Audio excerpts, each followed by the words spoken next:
මේ අපි ඊයේ පෙරේද දවසක මේ පේරාදෙණිය ටවුන් එකට ගිහින් එද්දී මට හිතුණා මේ විශ්වවිද්‍යාලය පහු කරගෙන එන නිසා ඔයාලට චුට්ටක් බලන්න චුට්ටක් වීඩියෝ කරගෙන ආවොත් හොඳයි කියලා මට හිතුණා. ඉතින් අපි හැමදාම මේ විශ්වවිද්‍යාල භූමිය පහු කරගෙන එන්නේ. ඉතින් මේ එනකොට මෙතන තියෙන නිදහස් පරිසරය පුදුම සැනසීමක් දැනෙනවා. අපි අර කොහේ හරි ගමනක් එහෙම ගිහින් ගෙදර එනකොට මෙතනින් එනකොට හොඳටම දැනෙනවා. මේ තමයි අපේ පාරේ යන බස් එක. එකක් නන් නෙවෙයි විනාඩි 10න් 10ට මේ පාරේ බස් තියෙනවා. ඒක නිසා වේගෙන් යන්නෙත් නෑ බස් එක. පාරකින් කල් වෙලා අරගෙන හිමීට තමයි අපේ පාරේ බස් යන්නේ. අය එච්චරකට මේ රූට් එකේ බස් වැඩි. ඔන්න බලන්නකෝ ඉතින් ලස්සනයි නේද මේ තියෙන හේවන සිසිලස අපිට නම් ලොකු දෙයක්.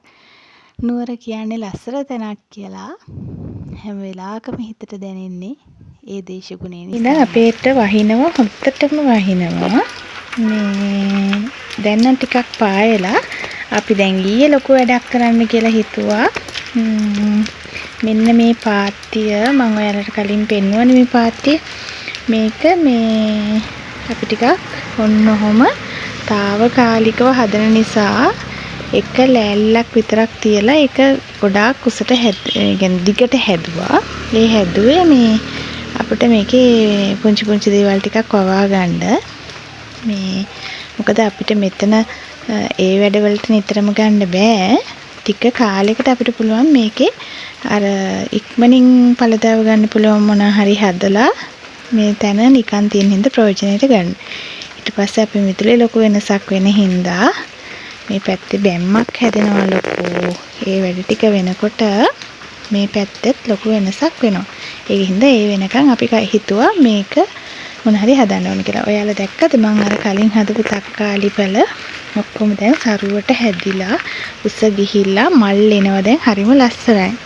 නේද නේද නිකන් ඔහේ ඉහපු මේ අටපෙට්ටිය ඇට දැන් හැදිලා ඒ වගේ මල් පිපිලා එතකොට මේකේ දාපු අර මුකුණෙන් දඬු ටික පැලවෙලා දැන් හොඳට මේ ටික පැලවෙලා තියෙනවා. අපිට එකපාරකට අපේ ගෙදරට ඇති මේ ටික කඩලා ගත්තා. නිසා අද ඇලේ වතුර ගොඩක් එනවා. මේ බටින් අද වතුර ගොඩක් එනවා. ඒකේ මේ අපි මල් පැලවලට දාන්න ඔය අත් කකුල් සෝද ගන්න ඒ වගේ පොඩි පොඩි වැඩවලට මේ එළියේ වැඩ කරලා ඇතුළට යද්දි පොඩ්ඩක් සෝදගෙන යන්න. ඒ වගේ වැඩවලට තමයි මේක ගන්න.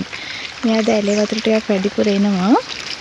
මේ අපේ බබා අතන අර සුදු පාට ගාලා තියෙන්නේ මේ එයා සෙල්ලංගයක් හදලා අර කුස්සිය වගේ බටයක් දාලා එහෙම එක එක දේවල් කරලා ඊට පෙන්වන්න බැරි වුණානේ. එතන තියෙනවා මේ වට්ටක්කා මේ පැලයක් හැදීගෙන එනවා. තව වට්ටක්ක පැල කීපයක් මේ අස්සන්ට පැලවේගෙන එනවා. මෙන්න මේක ඔයා දැකලා තියෙනවද අර ගස් නිවිති කියලා කියන්නේ දම්පාට චූටි මලක් එනවා ගස් නිවිති. අර නිවිතිය වගේම පරිප්පු වලට එහෙම දාලා වෙනවා. මේක මේ අර විදිහට මැට හැදුනම ඒව වැටලා මේ ගොඩාක් ඉක්මනට ව්‍යාප්ත වෙනවා. තියෙනවා ඉඟුරු පැල ටිකක් කහ පැල දෙකකුත් තියෙනවා. මේක ඇතුලේ අර ඉඟුරු ගොඩක් පැල කරන්න යට කරලා තියෙන්නේ තනිකරම ඉඟුරු මේ කහ තියෙනවා. ඒ දෙකම පස්සලින් වහලා තියෙන්නේ. දැන් ඒක අපි මේ පැල කරන්න ලෑස්ති. ඒව ගෙනල්ලා මේකේ දාලා වහලා තිබ්බා. මොකද නැත්තම් අර ඒව වේලෙන හින්දා අර අතන තිබුණ පැල දෙකයි ඔක්කොම තියෙන්නේ එකට පැල කරගන්න. අපිට ඒක ඇතුලේ අර මේ අල ගෙනාපුවා තමයි තියෙන්නේ. මේ උඩ කොටස ඔයාලට එතන ගියාම වෙන්න එතන ගොඩාක් ඉඩ තියෙනවා. අපි ලෑස්ති ඒක උඩ ඉඟුරු සහ කහ වගාවක් දාන්න. ලකීට සීතල හැදිලා මූණත් වහගෙන නිදි. දැන් මෙයාට මොකක් හරි මෙතනින් එලලා දෙන්න ඕනේ. මෙතන නෙමෙයි මෙයා නිදාගන්නේ. එයා නිදාගන්න තැන එලලා තියෙනවා.